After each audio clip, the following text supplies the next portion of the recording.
السلام علیکم ورحمۃ اللہ وبرکاتہ۔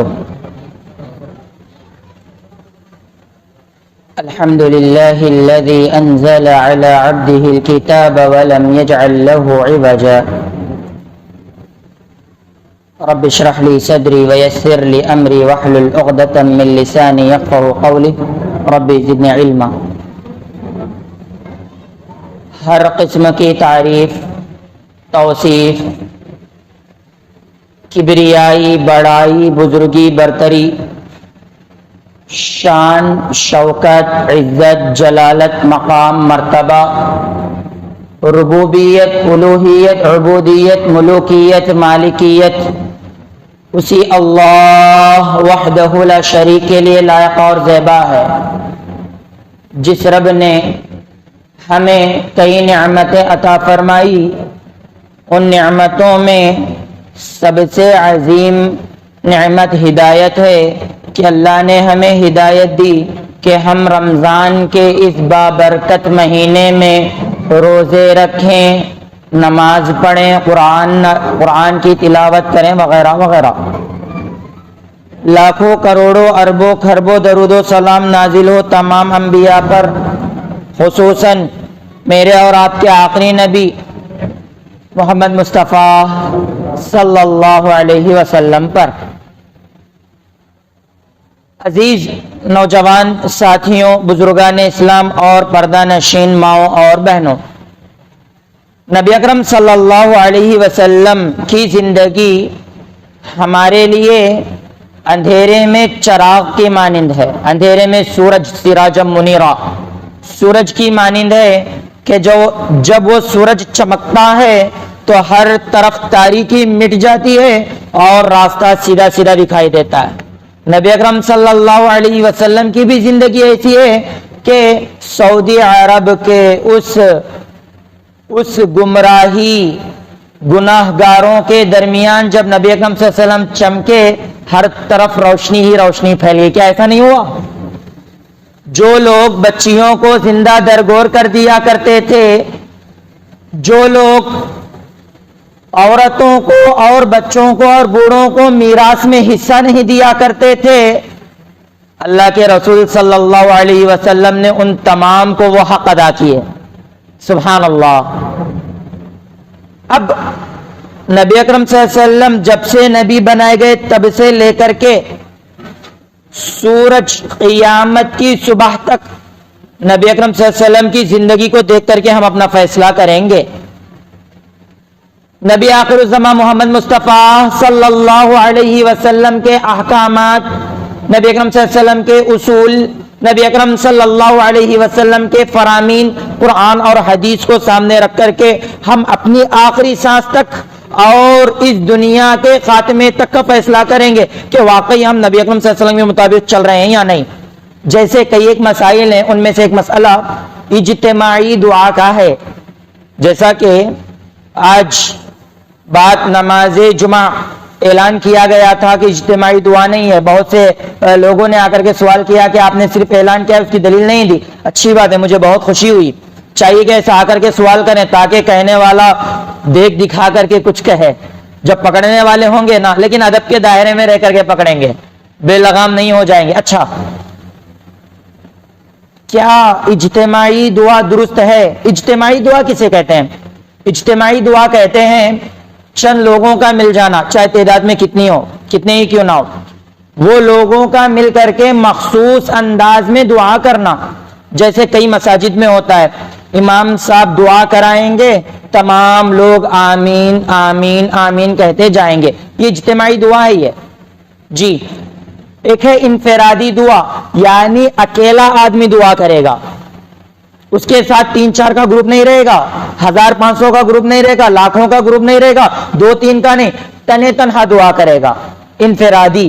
نبی اکرم صلی اللہ علیہ وسلم کی زندگی کو لے کر کے دیکھو، نبی اکرم صلی اللہ علیہ وسلم کی آدھے سے زیادہ زندگی یا پوری زندگی انفرادی دعاؤں میں گزری ہے۔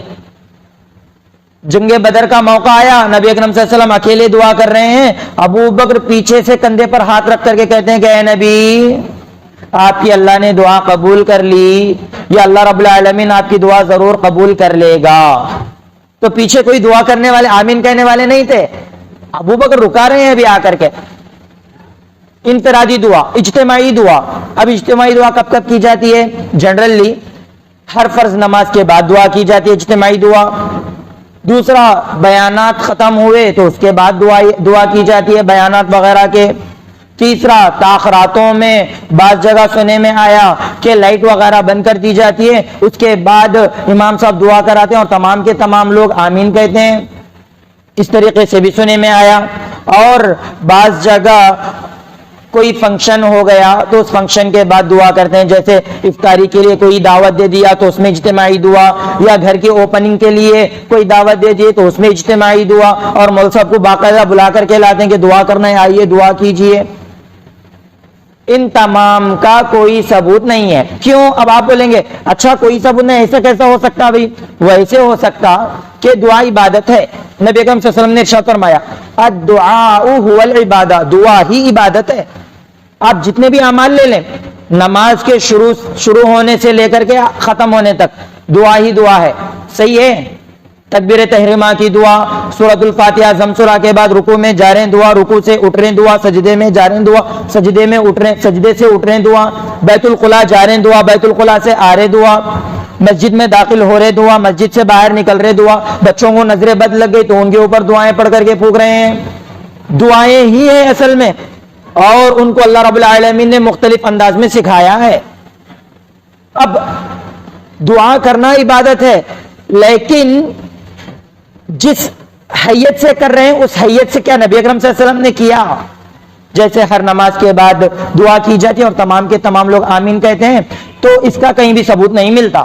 اگر کوئی کرتا ہے تو دلیل ہونا ہے, عبادت کرنے کے لیے دلیل ہونا, نہیں کھانے کے لیے دلیل ہونا. مثال کے طور پر اب دعا کر رہے ہیں, اس کے اوپر دلیل ہونا کہ باقاعدہ یہ دعا کی جائے گی, نبی اکرم صلی اللہ علیہ وسلم نے کہا. ایک, اگر کوئی کھانے کا مسئلہ ہے تو اس پر نہیں کھانے کی دلیل ہونا, جیسے اللہ رب العالمین نے کہا سور کا گوشت حرام ہے, خنزیر کا گوشت حرام ہے, مردار حرام ہے, یہ حلال ہے, بلکہ اللہ رب العالمین نے حلال کی فہرست نہیں بتلائی بلکہ جو جو حرام ہے ان کی وضاحت کر دی. اور نبی اکرم صلی اللہ علیہ وسلم نے بھی فرما دیا جو درندے چیر پھاڑ کر کھاتے ہیں جن کے دانت نوکیلے, وہ کھانا حرام ہے, جیسے شیر, ببر, چیتا وغیرہ. تو کھانے کے مسئلے میں نہیں کھانے کی دلیل ہونا, یہ حرام ہے بے نہیں کھانا, قرآن حدیث میں ذکر ہے. اور عبادت کے مسئلے میں کرنے کی دلیل ہونا کہ نبی اکرم صلی اللہ علیہ وسلم کرے ہیں, کرنے کا حکم دیے, کریں گے. حاضرین اکرام, تو یہ تمام دعائیں نہیں ہیں. لیکن جب کسی کا انتقال ہو جاتا ہے تو دفنا کے آتے ہیں نا, کبھی اپنی مخصوص دعاؤں میں ان کے لیے مغفرت کی دعا کیجیے, کیونکہ عثمان بن عفان رضی اللہ عنہ سے مروی ہیں, فرماتے ہیں اذا فرغ من دفن المیت, جب نبی اکرم صلی اللہ علیہ وسلم کسی کی تدفین کر دیتے, انہیں دفنا دیتے, وقف علیہ, تو اس کی قبر کے پاس کھڑے ہوتے, پوری تدفین ہو جاتی نا, قبر کے پاس کھڑے ہوتے. بعض روایت میں نصیحت کا ذکر ہے اور کہتے استغفروا لاخیکم, تم اپنے بھائی کے لیے استغفار طلب کرو. حکم دے رہے ہیں نبی اکرم صلی اللہ علیہ وسلم, یہاں پر حکم دے رہے ہیں استغفار کرو. وہاں یہ نہیں کہے کہ میں دعا کروں گا آپ آمین کہیں گے, ایسی بات نہیں ہے. استغفروا لاخیکم وسلوا له التثبیت فانه الان يسأل, کہ تم اس کے لیے اللہ سے سوال کرو ثابت قدمی کا, کیونکہ اب اس کے پاس سوالات شروع ہوں گے. جانتے ہیں نا قبر میں سوالات ہوں گے, ضرور ہوں گے. بعض منکرین حدیث انکار کرتے ہیں, نہیں بھائی نہیں ہوتے, بولتے ہیں, غلط ہے. قبر میں باقاعدہ سوالات ہوں گے. تو لہٰذا نبی کریم صلی اللہ علیہ وسلم فرماتے ہیں اب یہاں پر سوالات شروع ہونے والے ہیں, ان کی ثابت قدمی کے لیے تم کیا کرو, دعا کرو اور ان کے حق میں استغفار کرو. استغفار کرنا الگ ہے, میں کر دوں تم آمین کہو کہنا الگ ہے. تو اس حدیث میں بھی نبی اکرم صلی اللہ علیہ وسلم نے یہ حکم نہیں دیا کہ چلو بھائی اجتماعی دعا کی جائے گی. یہ حدیث صحیح ابو داؤد کی حدیث ہے, 3221 ہے حدیث نمبر, اور امام البانی رحمہ اللہ نے اس حدیث کو صحیح قرار دیا ہے. اس کے بعد ایک عیسائی بادشاہ تھا جو اسلام قبول کر لیا, لیکن نبی اکرم صلی اللہ علیہ وسلم سے ملاقات نہیں ہوئی اس کی. اس کا نام کیا ہے؟ اس کا نام ہے اصحمہ. یہ بہت پیارا نام ہے, اپنے بچوں کا رکھ سکتے ہیں, اصحمہ, الف صاد ہا میم ہا. لوگوں کا ہمارا مسئلہ کیا ہے بھائی, بہت مشکل ہوتا ہے بولتے ہیں. بھائی اس نام کے پیارے اس نام میں پائے جانے والی مٹھاس کو تو دیکھو، جس کو نبی اکرم صلی اللہ علیہ وسلم نے اپنی زبان سے ادا کیا ہو، کیا اس سے بڑی بات چاہیے ہمیں؟ سبحان اللہ۔ دیکھیے جب نجاشی کے بادشاہ اصحمہ کا انتقال ہوتا ہے، نبی اکرم صلی اللہ علیہ وسلم پورے مدینے میں اعلان کراتے ہیں اور فرماتے ہیں باقاعدہ غائبانہ نماز بھی پڑھتے ہیں، غائبانہ نماز پڑھتے ہیں، اور تمام صحابہ سے کہتے ہیں استغفروا لاخیکم، آپ تمام اپنے بھائی کے حق میں دعا استغفار کیجئے۔ نبی اکرم صلی اللہ علیہ وسلم حکم دے رہے ہیں کہ استغفار کرو، ادھر یہ نہیں بتلائے کہ چلو تمام اکٹھے ہو جاؤ ہم دعا کریں گے۔ اب بعض لوگ کہتے ہیں صحیح بخاری کتاب مناقب الانصار باب موت النجاشی 3880 حدیث نمبر ہے۔ اب بعض لوگ بولتے ہیں بھئی آپ ایسا بول رہے ہیں، کیا آپ جا کر کے دیکھ کے آئے کیا؟ نبی اکرم صلی اللہ علیہ وسلم ایسا بولے، ایسا کرے بول کر کے نبی اکرم صلی اللہ علیہ وسلم ایسا جماعت کے ساتھ دعا نہیں کرے، آپ جا کر کے دیکھ کے آئے کیا؟ سوال آتا نہیں آتا؟ نہیں آیا تو اس سوال پیدا کرو، اس کا جواب میں دینے والا ہوں۔ وہ یہ ہے کہ ہم نے تو نہیں دیکھا، کیا صحابہ اکرام اس کی وضاحت نہیں کرتے؟ صحابہ اکرام نے یہاں تک بتلا دیا کہ نبی اکرم صلی اللہ علیہ وسلم عیدین میں پہلی رکعت میں 7 مرتبہ تکبیر کہتے، دوسری رکعت میں 5 مرتبہ تکبیر کہتے۔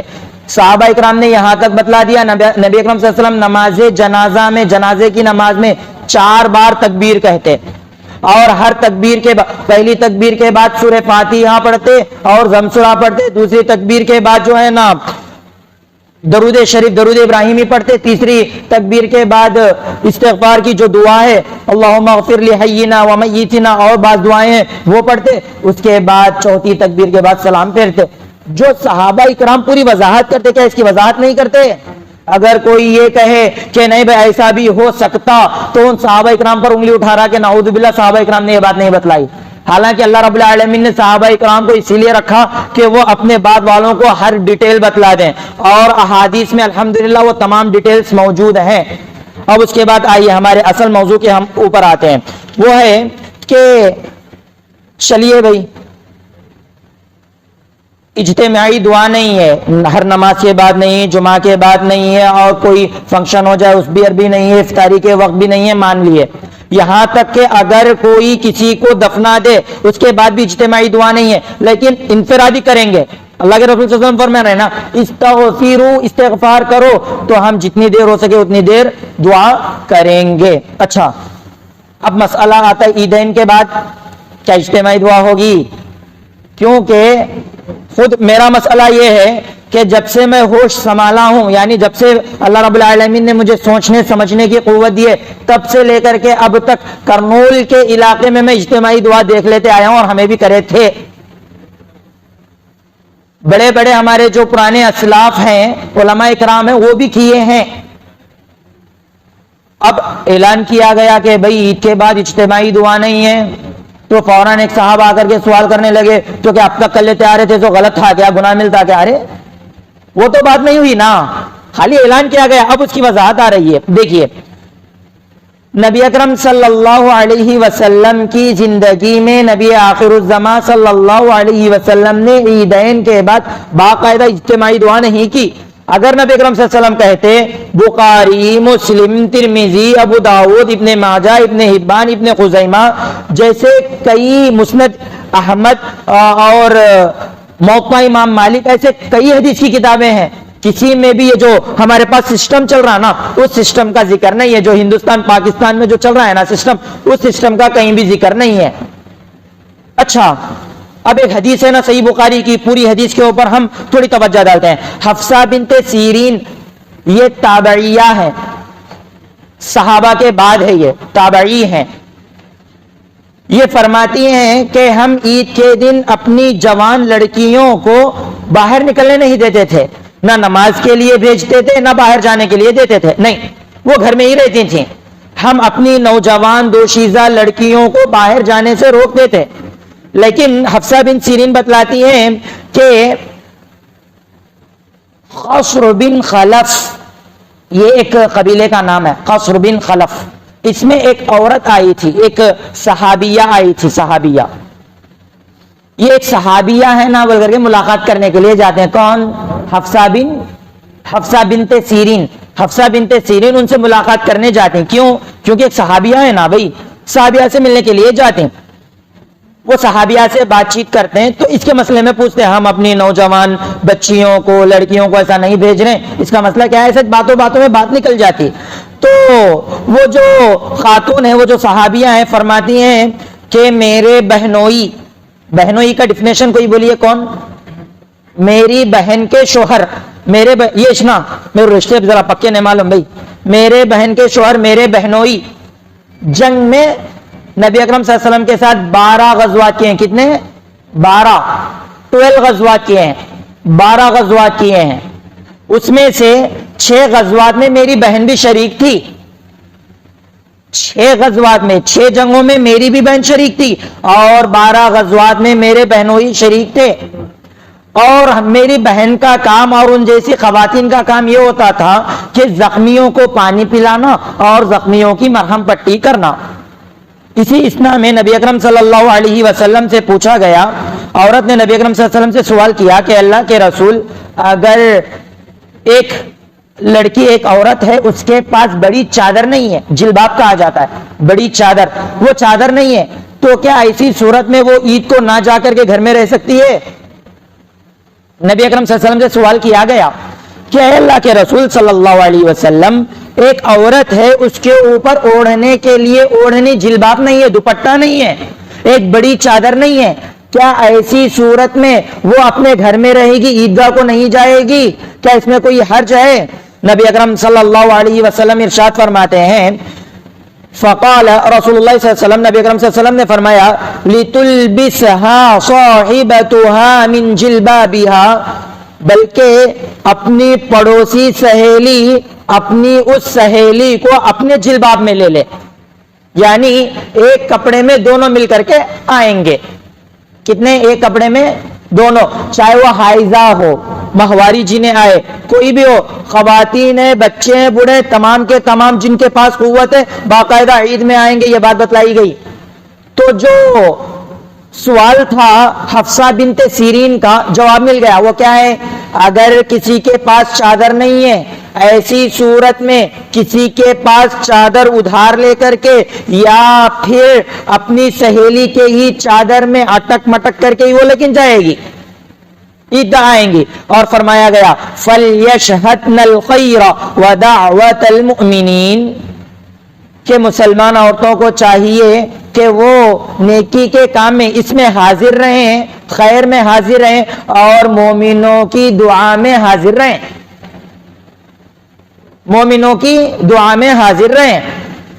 اب حفصہ بنت سیرین اس بات کو ام عطیہ رضی اللہ عنہا جو صحابیہ ہیں ان کے پاس پیش کرتے ہیں کہ اے ام عطیہ, ایسی بات سنے میں آئی ہے, یہ صحابیہ ہیں یا تابعیہ ہیں, مجھے تو علم نہیں ہے, لہٰذا ان کے پاس پیش کرتے ہیں. تو وہ کہتی ہیں کہ ہاں, ہر خاتون عیدگاہ جائے گی اگر اس کے پاس کپڑا نہیں ہے, جلباب جسے کہتے ہیں, چادر, آج کے دور میں برقع لے لیجئے, وہ نہیں ہے, ادھار لے کر کے جائے گی اور وہ مسلمانوں کی, مومنوں کی دعا میں شامل رہیں گی, لیکن نماز ادا نہیں کریں گی. اب جب دعا کا مسئلہ آتا نا تو بہت سے اہل حدیث علماء کرام اس کو دلیل بناتے ہیں اور کہتے ہیں کہ اس میں دعوت المؤمنین کا ذکر ہوا ہے, مومنوں کی عبادت کا ذکر ہوا ہے, لہذا اجتماعی دعا ہوگی. کیا یہ بات سب جم رہی ہے؟ کیونکہ عبادت کے لیے ضروری ہے کہ پوری کیفیت بتلائی جائے, جیسا کہ نبی اکرم صلی اللہ علیہ وسلم کے تعلق سے فرمایا گیا صلو کما رأیتمونی اصلی, کہ صحابہ کرام تم ایسے ہی نماز پڑھو جیسے مجھے نماز پڑھتے ہوئے دیکھے ہو. اور نبی اکرم صلی اللہ علیہ وسلم کے صحابہ کرام نے ویسے ہی نماز پڑھی جیسے نبی اکرم صلی اللہ علیہ وسلم پڑھے, اور اپنے بعد والوں کو ایسے ہی نماز بتلائی جیسے نبی اکرم صلی اللہ علیہ وسلم نماز پڑھے. تو اب اس مسئلے میں کیا ہے؟ تو ادھر دعا کا معنی ہاتھ اٹھا کر کے بھی نہیں ہے, دعا کا معنی یہ بھی ہے جو تکبیر کہی. اس کے لیے سب سے بہترین انداز میں اگر کوئی مطالعہ کرنا چاہتا ہے, مشکات المصابیح کی شرح عبید اللہ صاحب مرآت رحمہ اللہ نے لکھی ہے, اس کی شرح میں آپ وہ پڑھ سکتے ہیں. انہوں نے یہ کہا ہے کہ یہ نبی اکرم صلی اللہ علیہ وسلم کی سنت سے ثابت نہیں ہے. حاضرین اکرام, دعا کا اب یہ مسئلہ آ کے اٹک گیا نا کہ بھئی اللہ کے رسول صلی اللہ علیہ وسلم فرما رہے ہیں مومنوں کی دعا میں تمام کے تمام لوگ شریک ہیں. اب حائضہ عورت کو بھی حکم دیا گیا کہ وہ باقاعدہ عیدگاہ آئے. بعض لوگ روکتے ہیں نہیں عیدگاہ نہیں جانا, بعض لوگ مسجدوں کو روکتے ہیں. اللہ کے لیے قرآن اور حدیث پڑھو, اپنے گھروں کے اپنے مسجدوں کے دروازے خواتین کے لیے کھولو تاکہ انہیں علم پہنچے. نبی اکرم صلی اللہ علیہ وسلم عیدگاہ بلا رہے ہیں, تمام حاضر ہوئے, لیکن ایک بات اضافہ یہ ہوئی کہ وہ نماز نہیں پڑھیں گے, کیونکہ جو جنبی ہو, جو حائضہ ہو, وہ قرآن مجید کی تلاوت نہیں کریں گے اور وہ نماز ادا نہیں کریں گے. الگ کر دیا گیا. دعا کا مسئلہ ہے تو دعا یہ ہے کہ جب خطیب خطبہ دیں گے تو دوران خطبہ کہیں گے نا اللہ رحم فرما, اللہ کرم فرما, اللہ مسلمانوں پر آسانیاں فرما. یہ جو خطبے کے دوران یا خطبے کے آخر میں جو دعائیہ کلمات کہتے ہیں اس میں شریک ہونا ہے. ایک دوسرا اس کا معنی یہ بھی ہے کہ جو تکبیر کہتے ہیں نا اللہ اکبر لا الہ الا اللہ واللہ اکبر وللہ الحمد, یہ جہاں ذکر ہے اس کو دعا میں بھی شامل کیا گیا ہے. یہ دوسرا معنی ہے کہ مومنوں کے ساتھ دعا میں شریک رہیں. تیسرا معنی اس کا یہ بتلایا گیا ہے کہ جب مومن دعا کریں گے تو ساتھ ہی ساتھ وہ بھی اپنی دعا کے لیے ہاتھ اٹھائیں, کیونکہ حائضہ عورت کو کیا دعا کرنے سے روکا گیا ہے؟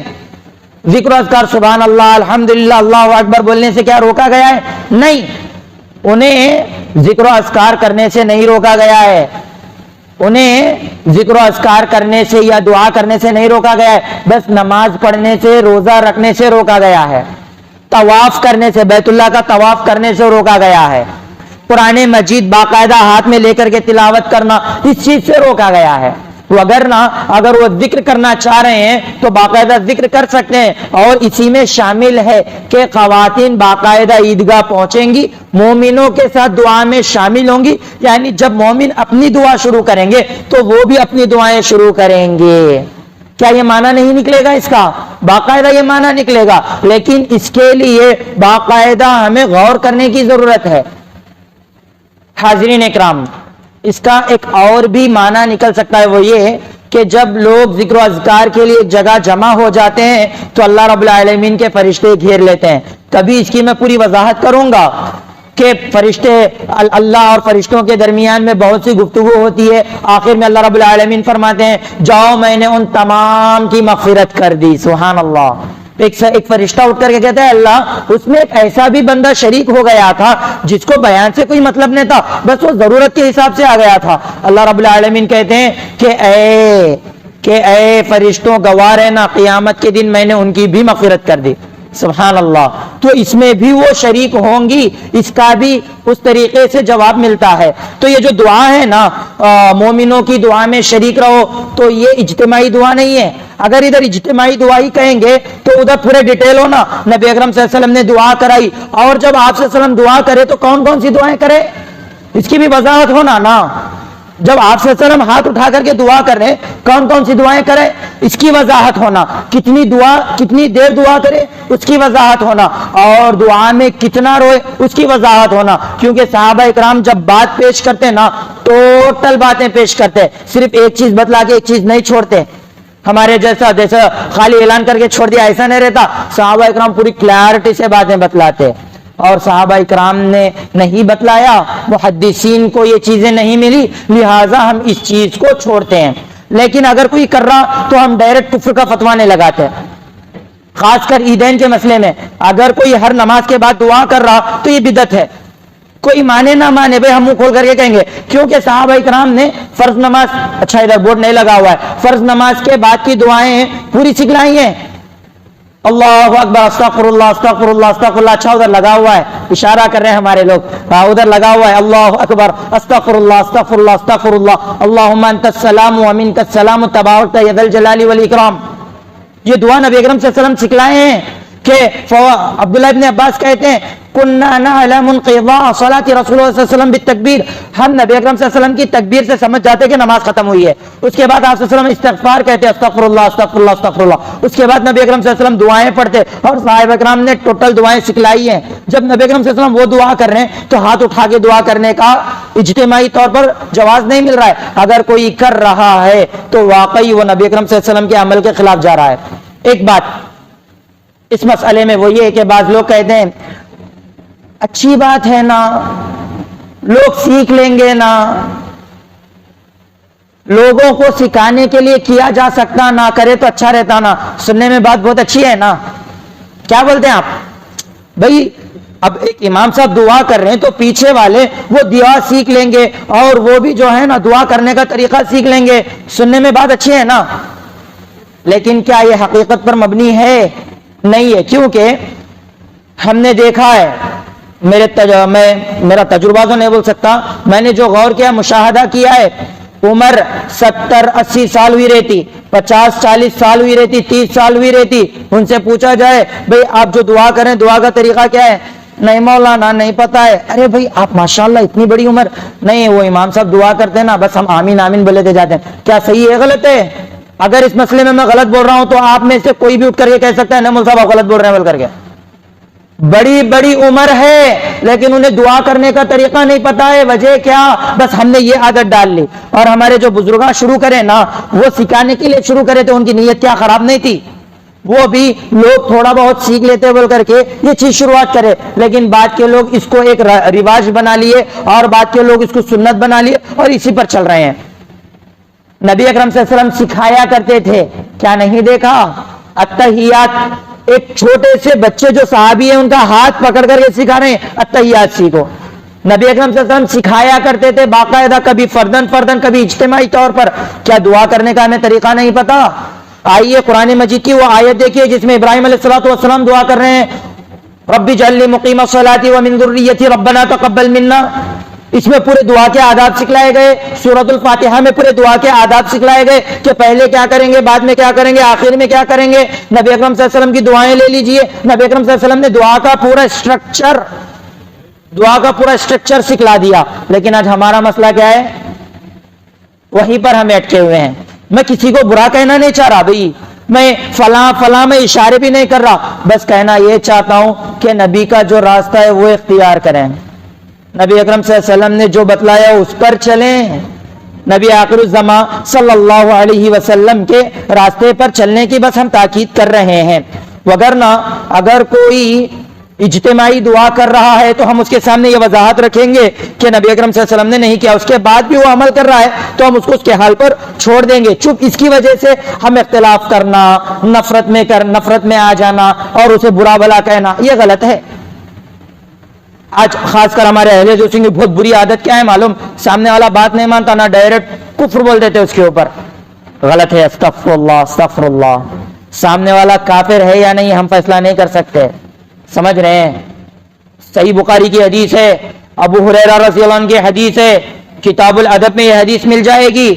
آپ صلی اللہ علیہ وسلم نے ارشاد فرمایا اذا قال الرجل لاخيه یا کافر فقد باء به احدهما، اگر کسی نے اپنے بھائی کو کافر کہا، کون بھائی؟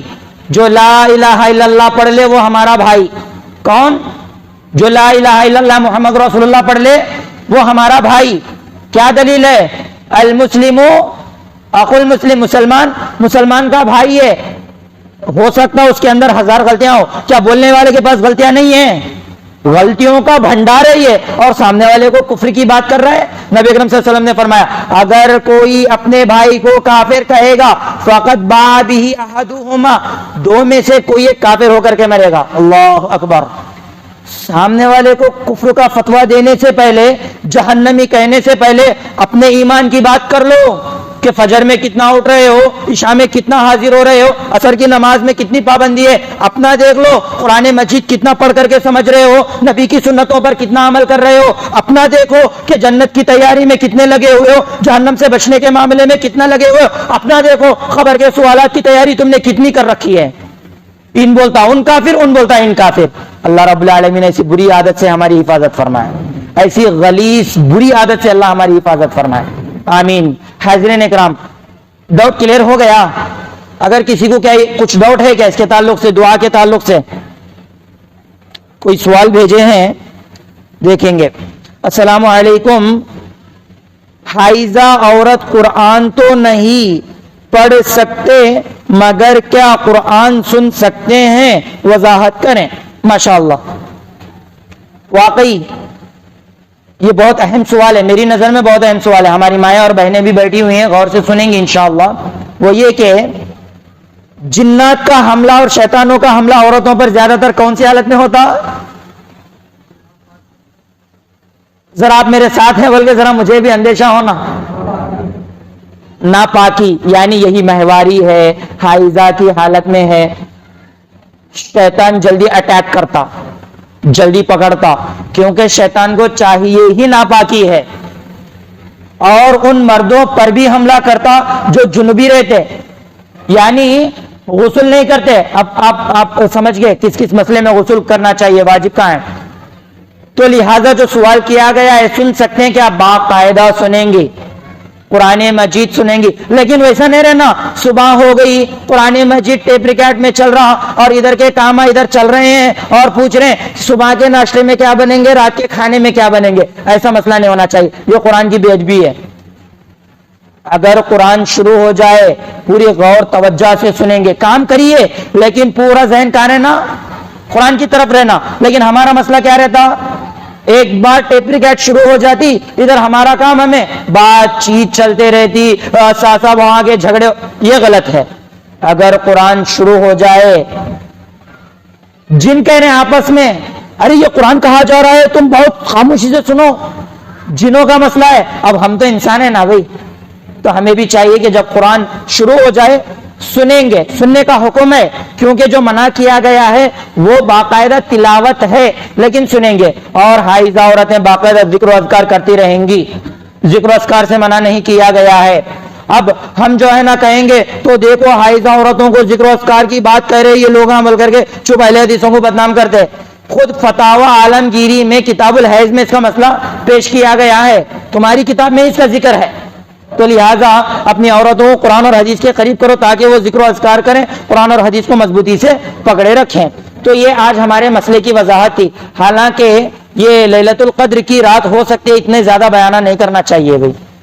لیلۃ القدر کی رات جو ہے نا بیانات کے لیے نہیں ہے، یہ عبادت کے لیے. کس کے لیے؟ عبادت کے لیے ہے. اور نبی اکرم صلی اللہ علیہ وسلم سے زیادہ عبادت کوئی کر سکتا ہے؟ نہیں. اور نبی اکرم صلی اللہ علیہ وسلم اس رات میں خود بھی جاگے اور اپنی گھر والیوں کو بھی جگائے اور صحابہ کرام کو بھی حکم دیے کہ جاگو اور جگاؤ. کیسا بھائی؟ گھنٹے گھنٹے بیانات کرتے ہوئے کیسا جگہ ہے؟ اب بعض لوگ بولتے ہیں نہیں مول صاحب پچھلی تاخرات میں آپ آدھا گھنٹہ 15 منٹ کے درمیان میں اپنا بیان ختم کر دیے تھے، اس لیے ہمارے نوجوان ساتھی جو ہیں نا ہوٹلوں کو چلے گئے تھے، بعض جنے جو ہے نا ادھر پکا رہے ہیں بول کے ادھر اپنا وقت لگائے، بعض جنے جو ہے نا کھیل کود میں رہ گئے، لہٰذا ان کو مسجد میں جوڑنے کا ایک ذریعہ ہے. تو بھائی یہ بیانات کی بجائے ان کو عبادت کے اوپر ابھارو، نبی اکرم کی سیرت بتلاؤ کہ میرے آخری نبی محمد صلی اللہ علیہ وسلم جب راتوں میں عبادت کرتے تو پیارے حبیب محمد مصطفیٰ صلی اللہ علیہ وسلم کے پیر سوج جایا کرتے. سوچو وہ نبی جو جوان ہیں، ابھی بوڑھے نہیں ہے بھائی. اگر بوڑھے ہوتے تو چلو بھائی بڑھاپے کی وجہ سے پیروں میں سوجن آ گئی، بات الگ ہوتی. جوان نبی کا مسئلہ ہے. عائشہ صدیقہ فرماتی ہیں کہ نبی اکرم صلی اللہ علیہ وسلم جب عبادت کرتے تو آپ کے پیر سوج جایا کرتے. اللہ اکبر. بھائی جوانوں کو اس چیز کی طرف لاؤ. یہ ایک ہی تو رمضان ہے نا، کیا دوسرا رمضان ملنے کی گارنٹی ہے؟ لیلۃ القدر کے اوپر روشنی ڈالتے ہیں. اللہ رب العالمین نے ارشاد فرمایا، ہر تاخرات میں یہ بات کہوں گا، بور ہو رہے وہ آپ کا مسئلہ ہے، بطور نصیحت کہہ رہا ہوں، وہ یہ کہ اللہ رب العالمین نے ارشاد فرمایا انا انزلناہ فی لیلۃ القدر، ہم نے قرآن مجید کو لیلۃ القدر میں نازل کیا. پھر اللہ رب العالمین سوال کر رہے ہیں وما ادراک ما لیلۃ القدر، کیا تم جانتے ہو لیلۃ القدر کیا ہے؟ کیا تمہیں کچھ اندیشہ ہے؟ کیا تمہارا کچھ گمان ہے؟ کیا تم غور و فکر کر سکتے ہو کہ لیلۃ القدر آخر کیا ہے؟ یہ گھنتمین راتری انٹے اینٹو کو تلوسا. پھر اللہ رب العالمین جواب دیتے ہیں لیلۃ القدر خیر من الف شہر، یہ وہ رات ہے جو 1000 مہینوں سے بھی زیادہ بہتر ہے. 1000 مہینوں سے بھی زیادہ. کاؤنٹ کرو 83 ایئرس سے بھی زیادہ ایک رات کی عبادت، لیکن اس میں عبادت کی جائے گی، فجر کی نماز نہیں چھوڑی جائے گی۔ لیلۃ القدر خیر من الف شہر۔ اس کے بعد فرمایا گیا تنزل الملائکۃ والروح فیہا باذن ربہم من کل امر۔ اس رات کی اہمیت بتلانے کے لیے پہلے بتلایا گیا قرآن مجید اس میں نازل کیا گیا، دوسری بات بتلائی گئی 1000 مہینوں سے بھی زیادہ یہ افضل رات ہے، تیسری بات بتلائی گئی اس رات میں جبرائیل علیہ السلام کا نزول ہوتا ہے، اور بتلایا گیا تمام فرشتے بھی نازل ہوتے ہیں، فرشتے بھی، فرشتوں کے سردار بھی کیا اپنی طرف سے نازل ہو رہے ہیں؟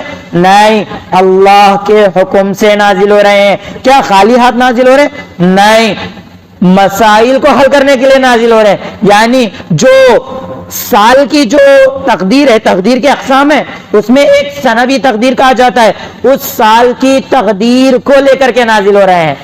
فی من کل امر، اللہ رب العالمین کے امر کو لے کر کے نازل ہو رہے ہیں۔ آخر میں بتلایا گیا اس رات کی اہمیت فضیلت میں سلام، سلامتی ہے، سلامتی ہے، سلامتی کا بہت بڑا معنی بھی ہے، سلامتی ہے ہی حتی مطلع الفجر، اس وقت تک جب تک فجر آ جائے، فجر کا وقت ہو جائے۔ میں نے پرسوں دیکھا کہ مسجد خالی ہو گئی تھی سحری کے بعد، نہیں، کوشش کرو، اگر نیند آ رہی ہے سو سکتے ہیں، ظلم کرنے کا اسلام نے حکم نہیں دیا، نیند آ رہی ہے باقاعدہ سو جائیے، اگر آپ کے پاس جاگنے کی کیپیسٹی ہے تو باقاعدہ اس مسجد میں آؤ، مسجد میں قرآن پڑھو، ترجمے کے ساتھ پڑھو، دیکھو سورہ فاتحہ میں اللہ کیا کہہ رہا ہے، دیکھو سورہ اخلاص میں اللہ کیا کہہ رہا ہے، دیکھو سورہ ناس میں اللہ کیا بتلا رہا ہے، دیکھو سورۃ العصر میں اللہ رب العالمین کا کیا ارشاد ہے، ذرا پڑھ کر کے ترجمے سے جانو۔ بعض لوگ بولتے ہیں نہیں یہ قرآن مجید علماء پڑھیں گے، انسان پڑھنا نہیں، گمراہ ہو جاتے ہیں۔ بھائی ڈاکٹر موریس بوکائے ایک سائنٹسٹ قرآن پڑھ کر کے اسلام لا رہا، اور ہمارے مسلمان قرآن پڑھ کر کے گمراہ ہوتے ہیں، کہتے ہیں مجھے بات سمجھ میں نہیں آئی۔ ایک شخص قرآن پڑھ کر کے جو غیر مسلم تھا اسلام قبول، کیرلا کی ایک خاتون جو سوشل ایکٹیویٹیز میں آگے تھی، وہ قرآن پڑھ کر کے اسلام لے کر کے آ رہی ہے، اور ہمارے مسلمان بول رہے ہیں قرآن پڑھے تو گمراہ ہوتے ہیں، کہتے ہیں۔ حالانکہ اللہ رب العالمین سورۃ النجم میں ارشاد فرما دیے وَلَقَدْ يَسَّرْنَا الْقُرْآنَ لِلذِّكْرِ فَهَلْ مِن مُدَّكِرٍ، یقیناً ہم نے اس قرآن مجید کو آسان کیا ہے نصیحت کے لیے۔ کون ہے مجھ سے نصیحت حاصل کرنے والا؟ اللہ رب العالمین پوچھ رہے ہیں تم میں کوئی نصیحت والا ہے تو آ جاؤ، میں تمہیں نصیحت دیتا ہوں۔ سبحان اللہ، اللہ سوال کر رہے ہیں اور ہمیں اس کی طرف آگے نہیں بڑھ رہے ہیں۔ انا للہ و انا الیہ راجعون۔ معزز سامعین کرام، آج سورہ یاسین کی تلاوت ہوگی۔ سورۃ الیاسین میں ایک واقعہ پیش کیا گیا ایک قریے والوں کا، اس میں اللہ رب العالمین نے 3 نبیوں کو بھیجا۔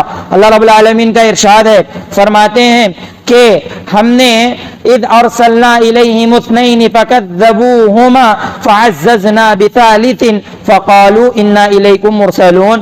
2 کو بھیجے، قوم والے ان کا انکار کر رہے تھے، تو ان دونوں کو تقویت پہنچانے کے لیے، ان کو سچا ثابت کرنے کے لیے اللہ رب العالمین نے ایک اور نبی کو بھیجے۔ ایک قریے میں 3 نبیاں، معمولی بات۔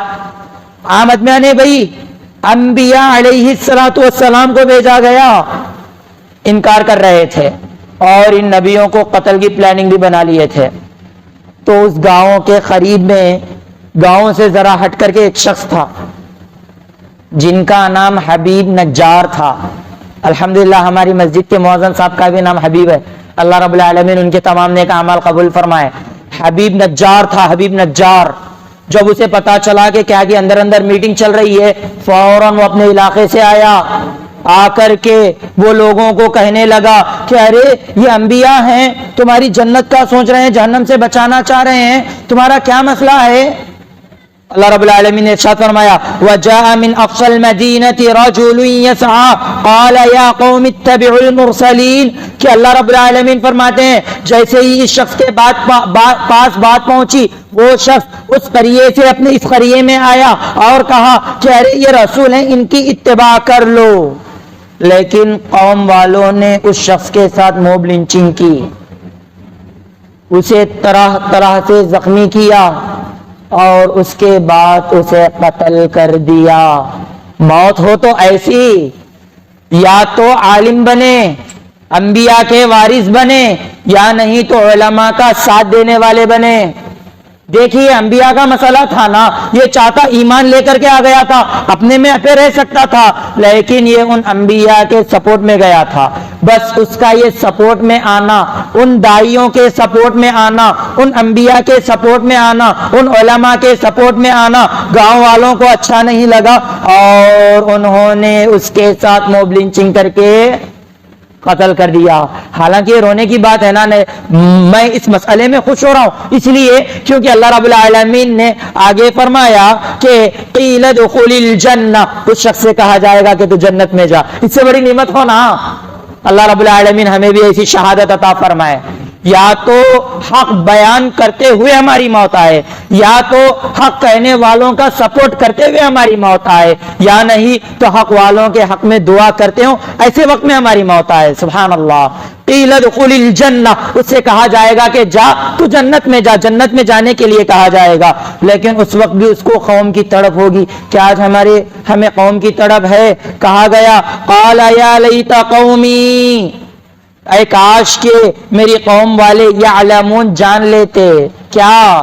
یہی بما غفر لی ربی وجعلنی من المکرمین، کہ میرے رب نے میری مغفرت کر دیے اور مجھے نیک لوگوں میں شامل کیا ہے۔ دیکھو جنت میں جا رہا تھا، خوشی سے جا سکتا تھا، لیکن ادھر افسوس کر رہا ہے کہ کاش کہ میری قوم والے بھی ان انبیاء پر ایمان لے آتے تو جنت میں جانے والے ہو جاتے۔ اے کاش کہ میری قوم والے سمجھ پاتے اس بات کو کہ اللہ نے بس ان کے سپورٹ میں ان کی اتباع کرنے کی وجہ سے میری مغفرت کر دی اور مجھے بزرگ لوگوں میں شامل کر دیا۔ آج بھی اگر کوئی رسول اکرم صلی اللہ علیہ وسلم کے راستے کو چھوڑے گا تو وہ یہی کہے گا اے کاش کہ میں نبی کے راستے پر چلا ہوتا تو اچھا ہوتا۔ ابھی موقع ہے نبی اکرم ہم اہل حدیثوں کی ایک ہی بات ہے بھائی، اور یہی میری آخری بھی بات ہے، اللہ رب العالمین نے اس کو جنت میں ڈال دیا نا، اب میری بھی آخری یہی بات ہے جو اہل حدیث کی بات ہے۔ وہ کیا ہے؟ وَمَا آتَاكُمُ الرَّسُولُ فَخُذُوهُ، نبی اکرم صلی اللہ علیہ وسلم جو دے دیں اسے لے لو۔ وَمَا نَهَاكُمْ عَنْهُ فَانْتَهُوا، نبی اکرم صلی اللہ علیہ وسلم جس سے روکے اس سے روک جاؤ۔ آخری سانس تک بھی اگر عمل کر رہے ہیں تو دیکھو وہ حدیث میں ہے یا نہیں، قرآن میں ہے یا نہیں، ہے تو قبول کرو، اگر نہیں ہے محبت سے چھوڑ دو۔ ہر مسئلہ حدیث سے واضح ہے بھائی، بہت لوگ بولتے ہیں نہیں ڈاؤٹ ہے ایسا، وہ اپنا جانے، ہم یہ کہیں گے کہ حدیث میں ہر مسئلہ واضح کر دیا گیا ہے، اور اہل حدیث کی فقہ بھی یہی ہے کہ قرآن اور حدیث کے ساتھ چلا جائے، حدیث کے بغیر فقہ انکمپلیٹ ہے۔ جو بولتے ہیں نا اہل حدیث کے پاس فقہ نہیں ہے، فقہ نہیں ہے، فقہ نہیں ہے، غلط کہہ رہے ہیں، بغیر حدیث کے فقہ انکمپلیٹ ہے۔ حدیث نہیں تو فقہ نہیں ہے، حدیث نہیں تو فقہ نہیں ہے، فقہ حدیث کی وجہ سے ہے، اگر حدیث کو نکال دیا جائے تو فقہ لنگڑی ہو جائے گی۔ تو بس کہنے کا مقصد یہ ہے کہ آخری سانس تک اللہ کے رسول کے راستے پر چلیں گے انشاءاللہ، اور یہ جو وقت ملا ہے نا، انا للہ و انا الیہ راجعون، 11 بجنے والے ہیں، 11 سے 12، 12 سے 1، 1 سے 2، 2 سے 3، 4-5 گھنٹے ہی ہیں۔ کتنے ہیں؟ 4-5، چلو مہا سے مہا 6 لے لیں گے۔ یہ 6 گھنٹے اللہ رب العالمین کی عبادت کر لو، اپنے وقت کو برباد مت کرو، قرآن پڑھ لو، حدیث پڑھ لو۔ نہیں پتا کہ ہم اچھی نیت سے بیٹھے تبھی موت آ جائے، نہیں پتا کہ کل فجر میں موت آئے، کوئی جانتا ہے کیا؟ اس کے آنے سے پہلے اپنی تیاری کر لو۔ یہ ہوٹلوں کے چکروں کو چھوڑ دو، خاص کر میں اپنے عزیز نوجوان ساتھیوں سے کہتا ہوں، یہ ہوٹلوں کے چکروں کو چھوڑو، یہ موبائل فون کے چکروں کو چھوڑو، یہ قیامت میں ساتھ نہیں دیں گے۔ اگر کوئی ساتھ دے گا خبر میں قیامت کے دن تو یہ اللہ رب العالمین کا کلام تمہارا ساتھ دے گا، وہ نبی اکرم صلی اللہ علیہ وسلم کا فرمان تمہارا ساتھ دے گا۔ آخر میں اللہ سے دعا ہے کہ اللہ ہمیں عمل والا بنا، اللہ ہمیں عمل والا بنا، اللہ ہمیں قیامت کے دن کامیابی عطا فرما، اللہ ہمیں جنت الفردوس میں اعلیٰ مقام عطا فرما، اللہ جہنم کے عذابات سے بچا، اللہ قبر کے سوالات سے بچا، آمین۔ وآخر دعوانا ان الحمد للہ رب العالمین، والسلام علیکم ورحمۃ اللہ وبرکاتہ۔